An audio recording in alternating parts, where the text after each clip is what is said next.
2 words, Revo Fitness. Here's a few more.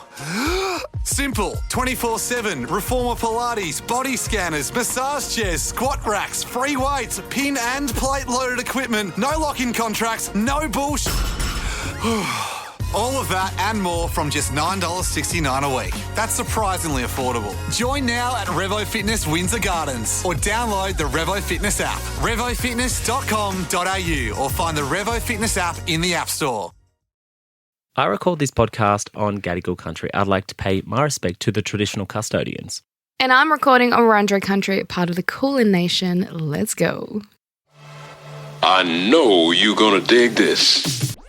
It's like I've been given like an extra sprinkle of something. You got layers. Yeah, I got layers. I was just thinking, I'm like, we're just such beautiful storytellers. You're making a lot of sense today, girl. No, I'm done. Let's jump into it, honest to God.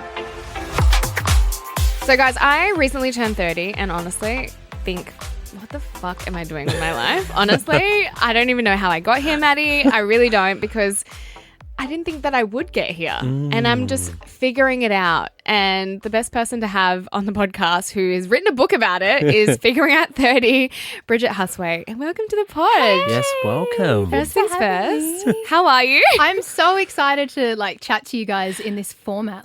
Obviously I know you, Brooke, Matty, it's our first time meeting. But yeah, I think this is such an exciting conversation. And especially because you're about to turn 30 and Brooke just turned 30. So yeah, I need all the tips and tricks. Yeah. The thing about me though is I'm excited to turn 30. I am really thrilled to get older. Yep. Because I feel like I'm just starting to figure out who I am and what I love and my core values, Love that. I'm really getting to that point in my life. So I feel like getting older for me is exciting. That's not a common thing you would hear, right? I don't think it's common. No. I mean, when you look like Maddie, he's literally looks 22. Yeah, so I know. You do. Babe, you've got 10 years on me, I swear. Oh, come on. You both look like babe. We are We babe. are, but we are in young. In the grand We scheme are. of things, 30 is young. Rachael makes this perfect comment and analogy, I guess, when, not to take it to a morbid turn, but when someone dies and you see their age and they're 30, 35, 40, you're like, holy shit, they were young. Yeah. And we think, oh, that's old. No, we're just getting started. Yeah, Yeah. totally. Agreed. No, I love the mindset that you were excited to approach this new decade. Yep. I wasn't like that approaching 30, but it is weird, I guess, when for some people, especially women, approaching this decade because of these more traditional kind of external pressures that we do face. And you think of the generations before us and those milestones of settling down, having a kid, buying a house. It's just not really applicable to our generation now. But it is an exciting chapter. And when you said about, your values and this is a time where you can really, set those kind of expectations for yourself and what you actually really want versus what you think you should want because of what people actually expect of you. So you are coming in guns blazing. I'm excited. I truly am. I feel like I'm just getting started, You in all are. aspects. But I want to ask you, obviously, you hit 30. Some people have this pressure on themselves, or they feel this pressure from society that we should have it all figured out, But it must have taken a lot of reflection for you to put this book out, a lot of, I suppose, more self-discovery at the age of 30. What was the process like of digging through the first 30 years and then being able to be like, okay, well, this is what I know? Wow. Well, the timeline was interesting, I guess. So 6 weeks before I turned 30, also 6 days before my first book came out, my partner of 5 years broke up with me. Random Wednesday night, we were 3 weeks into a brand new rental lease. So we just moved to a new house and it happened. And it just, I guess the timing of it, especially so close to turning 30 and thinking that I was entering this new decade feeling, I guess, somewhat settled, was not the case. And then, a big breakup, but then it kind of turned into, and sometimes it sounds cringe, but I do think with the big breakup comes a big breakthrough, and you use that kind of opportunity, especially heading into 30, being like, all right, well, what the hell do I actually want for myself for the next 10 years? How do I actually want to start this new decade of life? And I was already feeling a little bit of unease right before this even happened. I remember putting in my phone notes app about on paper, everything's fine Yeah. approaching 30, but there's still this sense of unease. I'm not sure why. I want to talk about it though. And even at that point, I was like, should I start a podcast one day about this transition turning 30? And I was still, full-time music presenter on Triple J at that point and doing that. But just on the side, I was like, I'm really keen to have those kind of conversations, about life and what adulthood is like to navigate. So yeah, I kind of used that moment. I was obviously grieving and, trying to start a new life for myself, and experiencing like all the feels in real time. But I was also very observant of what I was feeling and what was happening in a broader sense about like, what is it about 30? And I was thinking back to, growing up, we look at Bridget Jones, we look at Rachael in Friends, we look at Suddenly 30, Adele's album 30. Like all of these things have actually been commentary on this age. So there's clearly a fascination and a conversation to be had. And then I kind of just started plotting a podcast, which was kind of something that I treated as a pilot to see if I enjoyed that kind of outlet. And then it led to a book deal. So it's kind of been like 3 years in the making of like, and still experiencing a lot of stuff in real time, throughout the process of writing the book, I got an ADHD diagnosis. So it's been a massive 3 years, but the timeline's been really interesting to be able to experience it, reflect and figure out some things and like why I'm the way I am, and then I guess put it on paper and kind of report back to everyone on it. So yeah, it's been quite intensive, but now the book is out and to already kind of receive the feedback that it's been a good, frame of reference for people or that it's been comforting. And there's still so much ahead. Like I still have so much to kind of experience and figure out. But I guess that's how it's all been shaped for me. Seems like it was a bit of a process though. It had a bit going on. It takes time. Yeah. I mean, when you're putting yourself out there and like writing, these personal experiences, it's not easy. No. Like, I relate to the whole point of like the things in your notes because like even if you just write it in your notes and you come back to it later, it really transports you back to that time and you can look at what time you wrote it. The timestamp of it's crazy. Yeah, and that's why I write everything in my notes, even like memories of that come up. And I really loved your book, Bridge, because I felt like as a reader, you want to feel like you're being transported. And I felt like I was getting an insight into your life of those 3 years or even longer, in your career. And I just felt like you as a writer, you just articulate so many, I'd say from a female's perspective,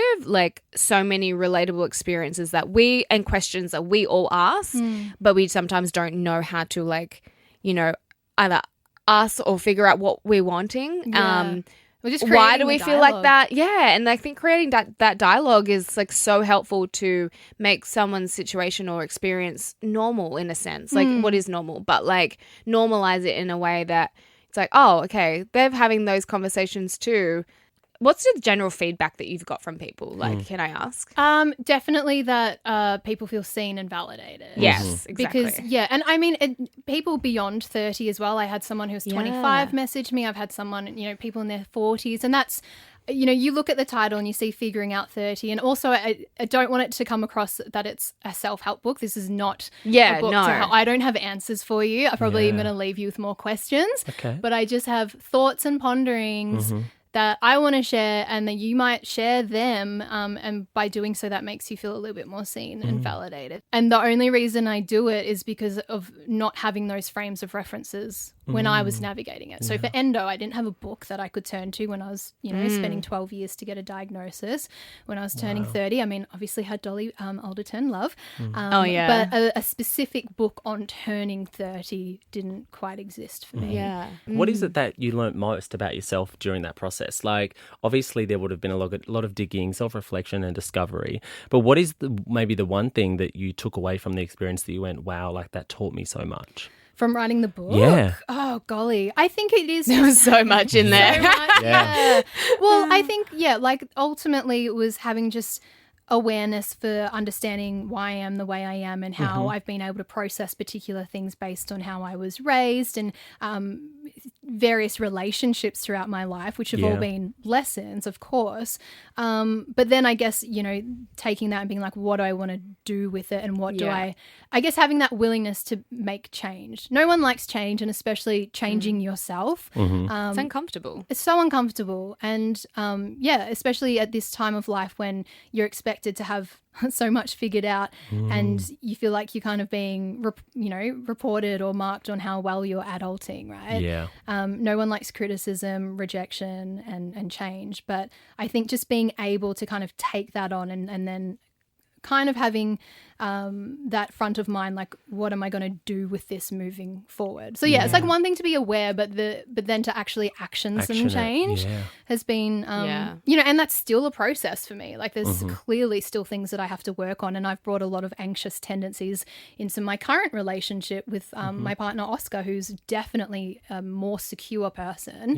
And does he make you more secure in a sense? Like, because I've read about attachment issues, right? And then that if you are with a secure person, it kind of can sort of drives this role modeling in a sense. Yeah, yes and no. Like, it's also, he's 5 years younger than me, so there's definitely differences in how we will communicate or express our emotions, I suppose. And for me, coming from such an anxious place, it's been it's so fun. No. Can it be hard to see someone be so secure? Because I think what's that like? Yeah, what's that like? Must be nice. Yeah, you're like, the grass is really green over there. Yeah, that's been sometimes that's hard to digest. That you're like, how are you so secure about this? And my brain is exploding, and I think that's also been another thing with my ADHD, like how much that has actually come into relationships and getting that diagnosis at 32, 33. Wow. That's made a world of difference to kind of understand, how I am as a 33-year-old female. So there's still a lot that I am learning and figuring out. But I think as well, one of the biggest realizations too was among all this was just the reminder to be like, God, you got to go a bit easy on yourself. We are all out here doing our best. Because in 10 years, you're going to be like, fuck, I'm figuring out 40. You know what I mean? It doesn't end. Process. And that's the thing. It doesn't matter at what age. Like, for me, yes, this was the transition into my 30s. That was a very particular time. This can happen to anyone in their late 30s, 40s, or already happening to them in their 20s. Like, we're all navigating something and asking questions about ourselves or having existential crises of sorts at any time. It doesn't end. You're always going to be figuring things out. Do you think that it's different for men and women and that age of 30 and what we experience once we sort of get around to this idea that, we're 30, obviously there's the societal pressures, especially on women, women and, having children. Body but did you learn anything about the difference between men and women in that moment in their lives during this process? I would say that men definitely don't have the same pressure and stresses. And, even when you look at a single man in their 30s compared to a single woman, we look at a man and be like, how can he be single?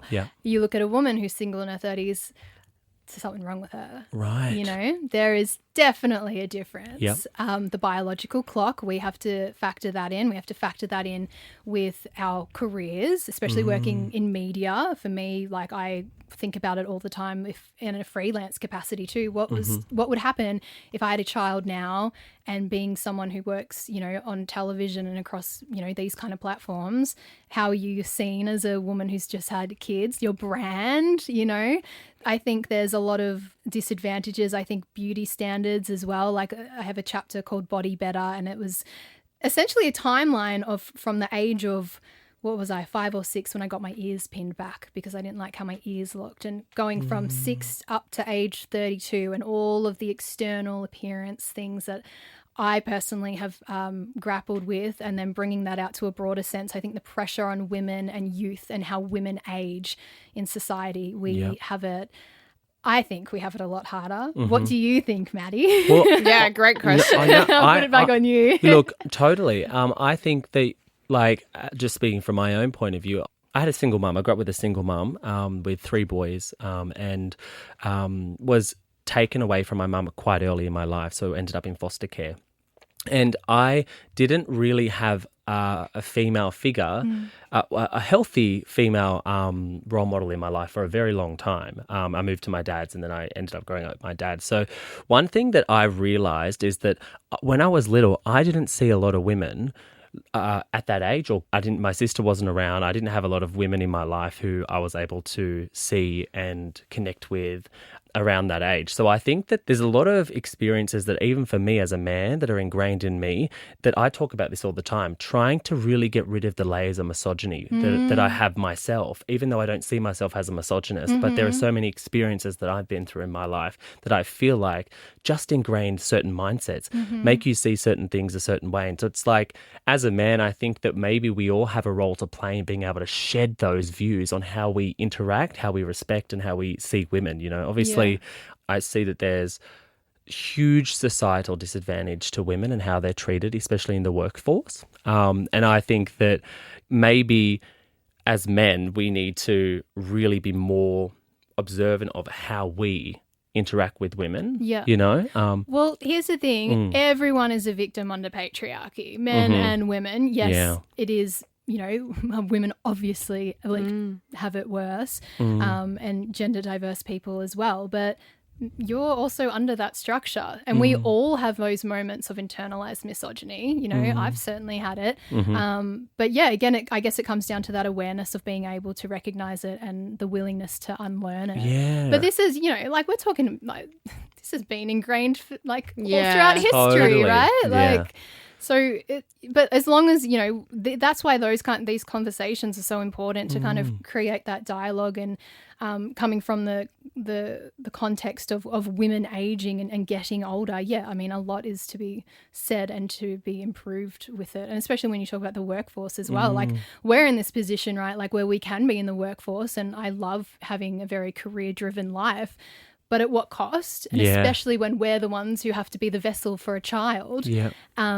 We're in the workforce, but nothing's actually changed in the domestic sphere for us to – we're expected to do the work at work, but then to do the work at home as well. You know, that's why like so many women are like opting out of having kids, because it's like, well, like literally what's in it for me? And like that's not to say that like – a beautiful child wouldn't be yes, great. it would be, like, and that love, you know, would be unlike anything else. But we are being a bit more – contemplative on making that decision, which is, you know, I think we're so entitled to that as well. Yeah. Like women should be entitled to put their careers, you know, first, I think, above those sort of big decisions. Like I think like that's a pressure that I just wouldn't want, you know, like the future to have. 2 words, Revo Fitness. Here's a few more. Simple, 24/7, reformer Pilates, body scanners, massage chairs, squat racks, free weights, pin and plate loaded equipment, no lock-in contracts, no bullshit. All of that and more from just $9.69 a week. That's surprisingly affordable. Join now at Revo Fitness Windsor Gardens or download the Revo Fitness app, revofitness.com.au, or find the Revo Fitness app in the App Store. Maybe you want to talk about the radio industry, Bridge, about your career in Triple J. Like, did you ever experience those barriers or those hurdles that you had to sort of jump through as a woman, particularly, like obviously? Yeah. I remember having a manager at Triple J who said to me, I remember expressing to her once being like, I've just turned 30. I left there when I was 31, 32. And I remember saying to her at one point being like, I don't want to feel like I'm too old to be here, because it is a youth broadcaster. The key demographic is 18 to 24, which, you know, I think is really narrow.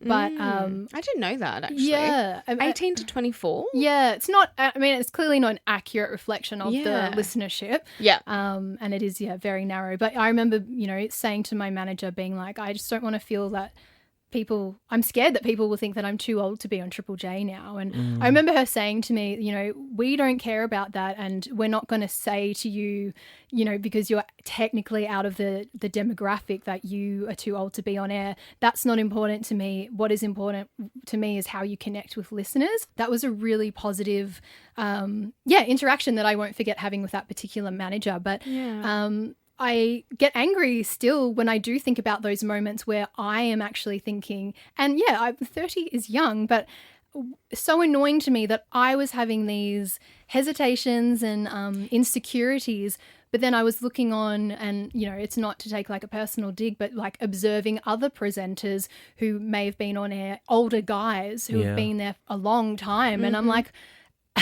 they seem pretty comfortable. Are they having these thoughts that they might be a bit too old? Or is it just because I'm a female that I have, you know, this fear, I guess, of aging because of the language that we use surrounding aging women and in a media landscape, and especially when you do have to face to camera, I guess, those kind of things. We're the ones who are doing our hair and makeup and wanting, like, it's always having to present ourselves in a way that is desirable. Exactly. And essentially youthful, right?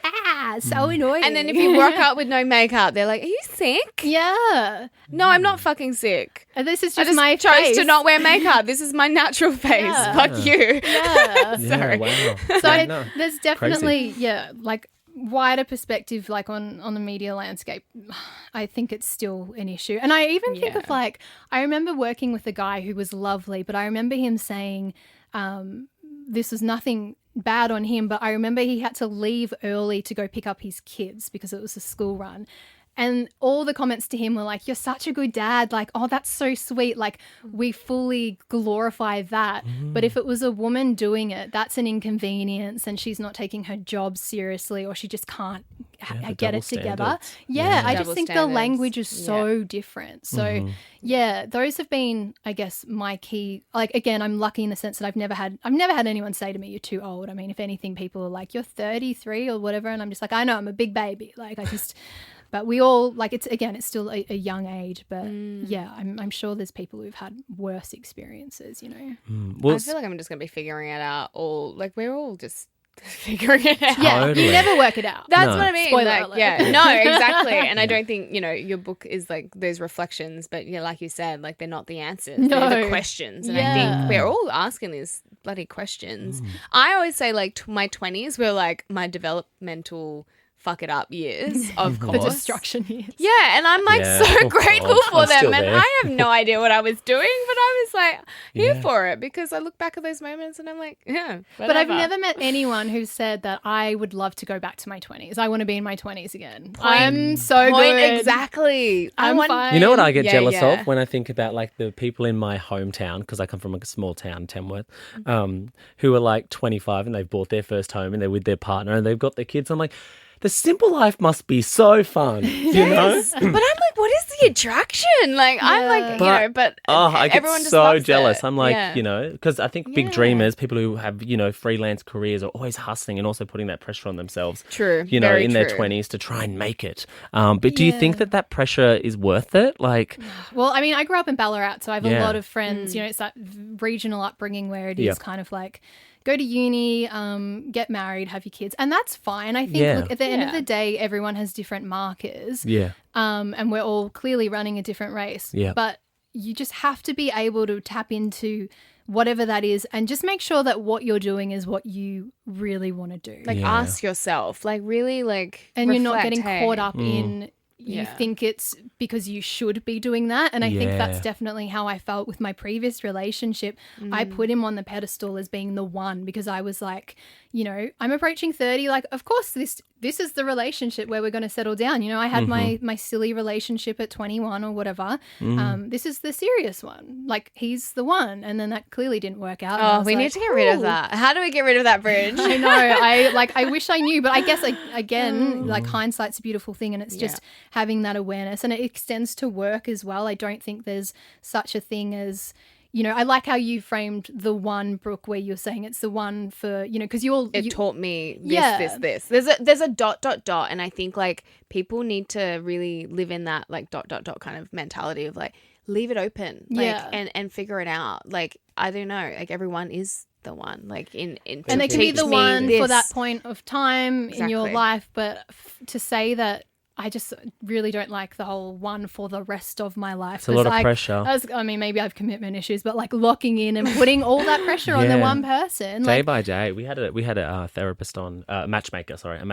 Yeah. And she was a therapist as well. But Yeah. she said, you make a daily decision to be with that person on that Choose day. them. Yeah. It's a very day-to-day choice. And I see, because I was saying I'm doing the exact same thing. I'm not putting this pressure on my relationship to be like, I'm with you forever, forever, forever. It's like, we're just together now in this moment because we love each other and we want to be together now. Yeah. Because there's a lot of pressure. Like, There is. so much pressure. It's comparison culture, really, isn't Yeah. it? Like, But then what we neglect, and I know it sounds cringe, but we neglect what is the one, and that is you. And like, because you were Yeah. with you for your whole damn life. Yeah. you gotta like yourself, girl. Yeah, but we totally neglect that. And we Yes. forget that for us to kind of show up as a better person and towards our other relationships, towards our work and all those aspirations, like you have to really spend time on the relationship that you have with yourself because that will make you better with all these other things. And you have to find happiness and fulfillment in other areas. You can't just put it all into one basket, whether that is a job or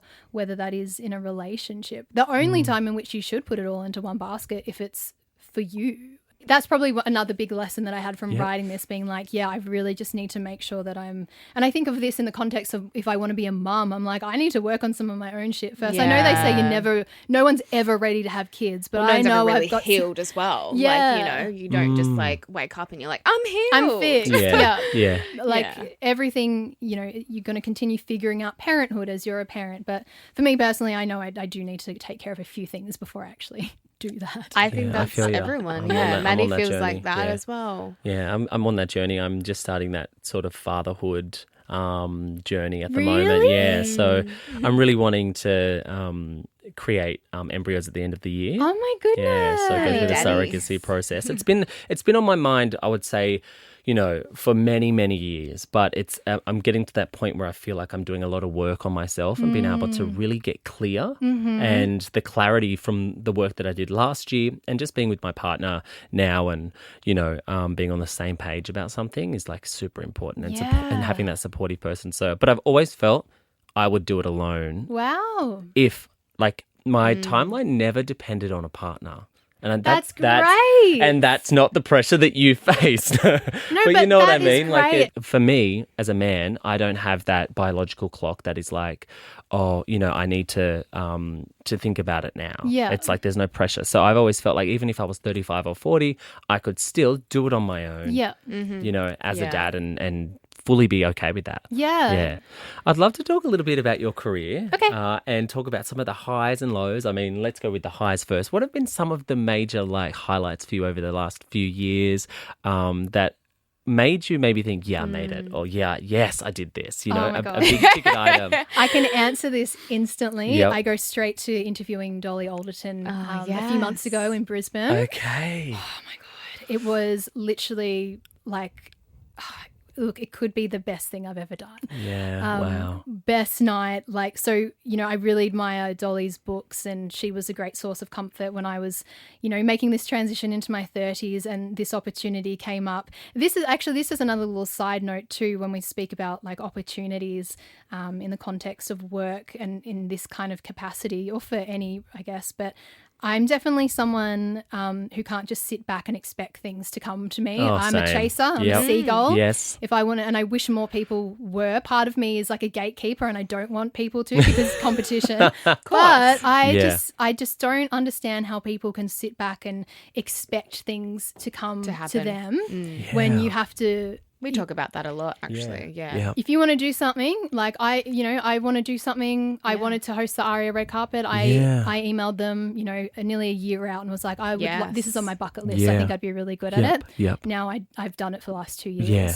Dolly Alderton came up. I actually emailed the production company just to have her on my podcast, and they said they weren't sure if she was going to have any on-ground press stuff, but they might need a host for Brisbane. And I was like, oh, well, definitely keep me in the loop. Yeah. Then I didn't hear anything for a couple of months, and I was like, I need to circle back in here. Yeah. We hate circling back in. We hate just checking in. It's an ego thing. We're like, oh. this feels Oh, I do it. But I'm like, no, Maddie's really Yeah. good. Got at to. it. Yeah. I'm not and- good at asking. Like I I'm feel so like good. I wanna... I'm good at presenting an opportunity that I may not have thought of. Yeah. You know, Yes. which includes yourself.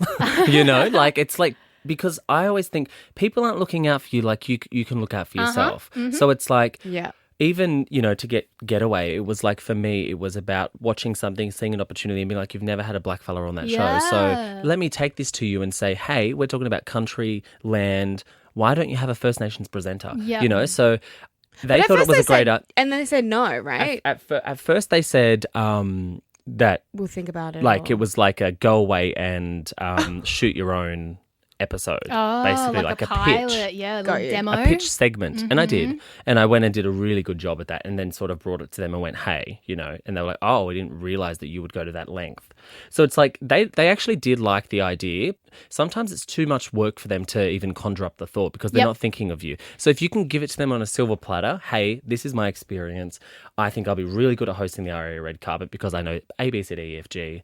And then they go, oh, okay, you're a great idea. You know, You come tick. with Yeah. them essentially with the solution, so That's they right. don't have Yeah. to think or blink Totally. an eye, right? Absolutely. Because everyone's like, you know, in their own mind or in their own world, They just want to on do a rat the race. least work as possible. Exactly. And also, yeah. but sometimes they just don't even consider that because they Yeah. are busy doing other That's things. right. And I definitely found that even at Triple J, because I broadcast mostly from Melbourne, but the Yeah. main studios are in Sydney. So obviously the presenters who are in the Sydney studios, because they're, you know, seeing them face to face every day, probably going to get more opportunity. Yeah. But one of my old managers used to call me her seagull because I was just up in her face being like, you need to fill in, I'm ready, I'm like, I Yep. can do this, whatever show, Yep. who's taking leave, whatever. And Yeah. like, I didn't give a shit if I was annoying. I Yeah. was like determined as hell. Great. And with this Dolly one, like just to, you know, follow up and be like, hey, how's that going? You know, I like really want to do it.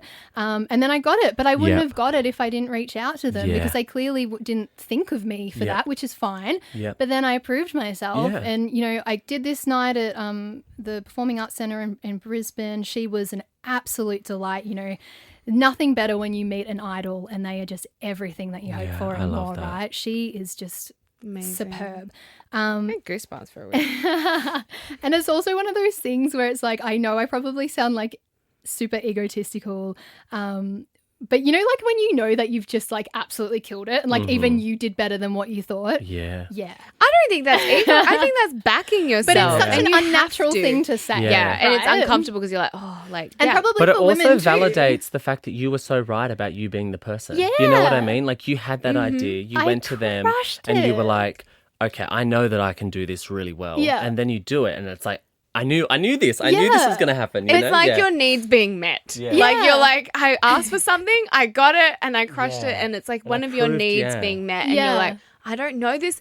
It's probably a thing where it's like uncomfortable in a sense because you're not used to it, maybe, and And I then it think- happens, and you're like, oh my god, Yeah. like you're And again, it's- I think as women as well, we are never ones to be like, yeah, I crushed that. Like you Yeah. think of a board meeting, right? And a guy will come in so confident and, Yeah. you know, that's without hesitation that they will gas themselves up. And women need to be more like that. It's even when we use it's like sit down. Yeah. It's that mentality with women. It's like, oh, sit down. we always apologize, even if we're chasing something up or just wondering. Why does it have to be just wondering? I'm wondering or I want to know because we think like Yeah. the language again for that is like women are coming across as like being too much, too difficult, too demanding. But no, I crushed it. And she said I crushed it. Oh. I got so much feedback like I from love people on these. TikTok. I went straight into my hotel room after it and just burst into tears because I was like, this was happy to. unbelievable. Wow. So that's definitely like the biggest, I think it is the biggest Yeah. professional highlight. And I Yeah. think the context of the conversation too, because we were talking about this kind of stuff of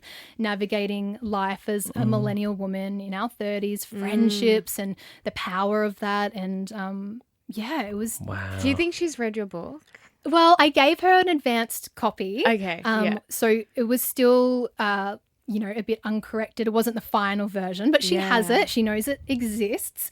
And That's she's a like liked my posts on it. So I never expected her to read it because she's so busy and I'm sure she has books thrown at her all the time. Yeah. But even just to get those kind of compliments from her, like, you know, she just said that I was like brilliant and it's just what she needed, and she was so happy and like she was Wow, I love beaming. this. Yeah. So I was like, I did her proud and did me proud. Did everyone proud? Yeah. So that was the professional highlight. Oh, I love Do we it. want to do the low light? Should we just leave it there? 'Cause- Lowlights are fun. Yeah, I Yeah. think lowlights are good because Yeah. it also The shows contrast. the contrast. Yeah, light and shade. Well, it's not like a specific incident, I suppose, but I think it's that general thing of, and I guess, in my time at Triple J, and I write about it, and it's not to, throw them under the bus or say that they're shit, but I did have some negative experiences where I felt that I wasn't managed in a capacity where I was actually being utilised for my skill set as a music presenter.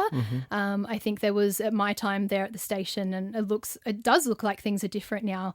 And this is also stuff that they know because I demanded an exit meeting even though I quit.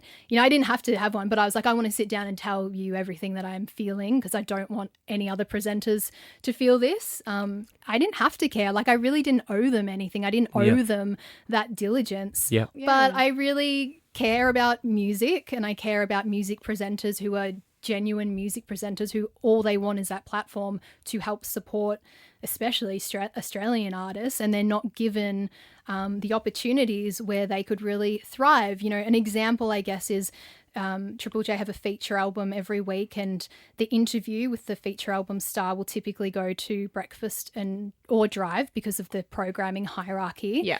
But I was always under the belief that it doesn't matter so let's say you're doing the morning slot. So there's a music presenter who does the mornings. I did nighttime. I did the new music show Good Nights. There is no reason why I can't do that feature album interview, especially if I'm the most knowledgeable on that artist or if I have a particular investment from the audience on that artist. You would want that person. It should always go to the person who is going to get the best out of the artist, not just because they're on breakfast or drive. I agree. And they've changed that now. I've seen the mornings shift get, some feature album interviews. I got one, but I was literally told because breakfast or drive couldn't do it. And that wasn't nice to be told. That you're the third choice. Yeah, when I ended up being an awesome interview, great feedback, and I always knew I could do it, but there were just certain processes and people set in particular ways that didn't allow that to typically happen. So those kind of barriers. The structures are such Having barriers. variety and diversity with your talent, though, let's be honest, and then it's good to hear that they've taken that on board, your feedback. Or have they really? I think so. I've seen, and this is purely just from what I see on socials and seeing other presenters who may not have typically got that opportunity and now getting it. And I'm not here to say that I am taking full credit for that, but it is important.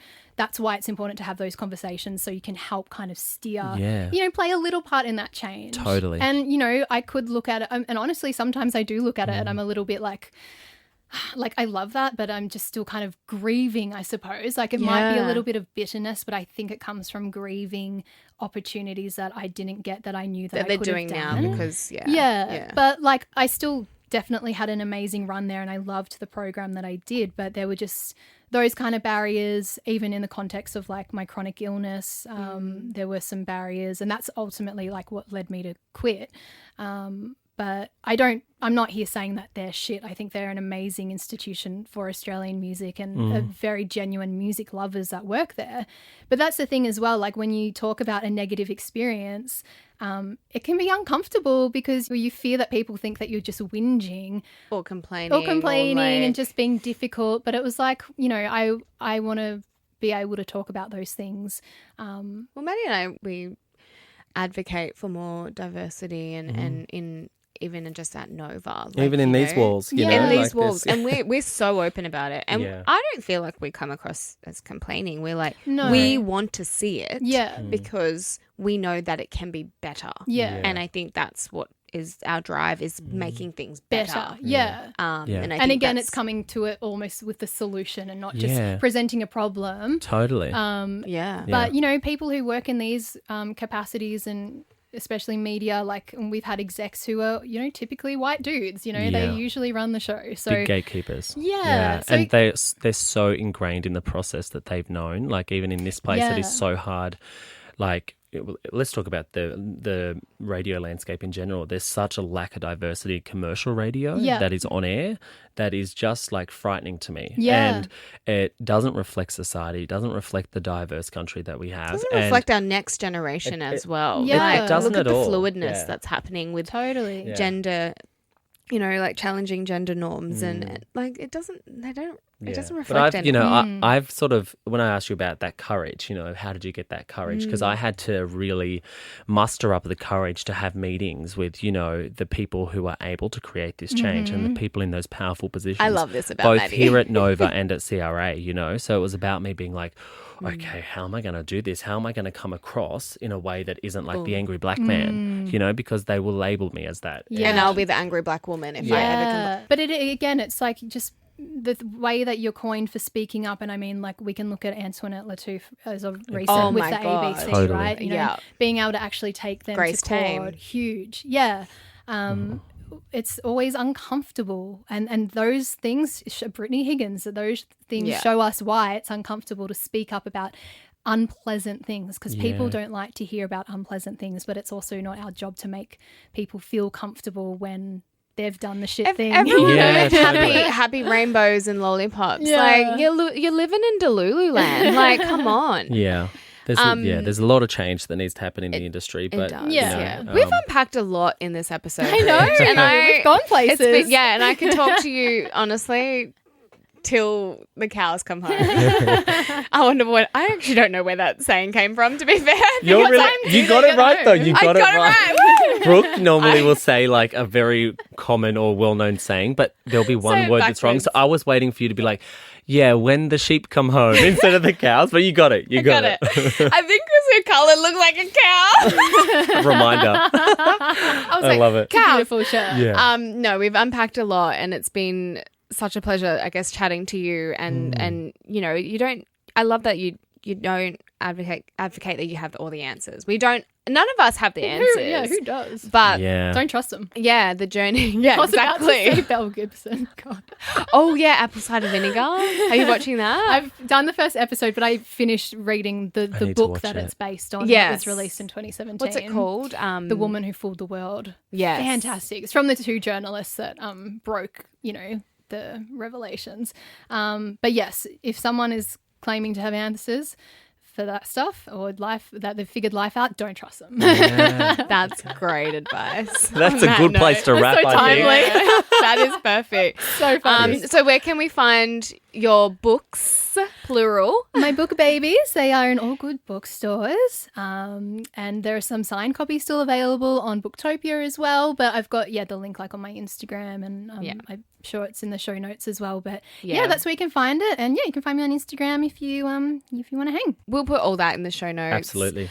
Well, yeah, that's pretty much all we have time for today. Thank you so much for listening, guys, to Bridge. Thanks Thank for you having me. It's so fun. Such a pleasure. We yapped.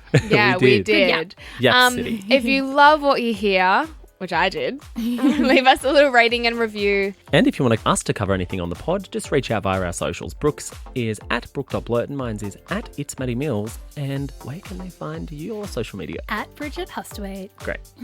Bye. Bye. 2 words, Revo Fitness. Here's a few more. Simple, 24/7, reformer Pilates, body scanners, massage chairs, squat racks, free weights, pin and plate loaded equipment, no lock-in contracts, no bullshit. All of that and more from just $9.69 a week. That's surprisingly affordable. Join now at Revo Fitness Windsor Gardens or download the Revo Fitness app, revofitness.com.au or find the Revo Fitness app in the App Store.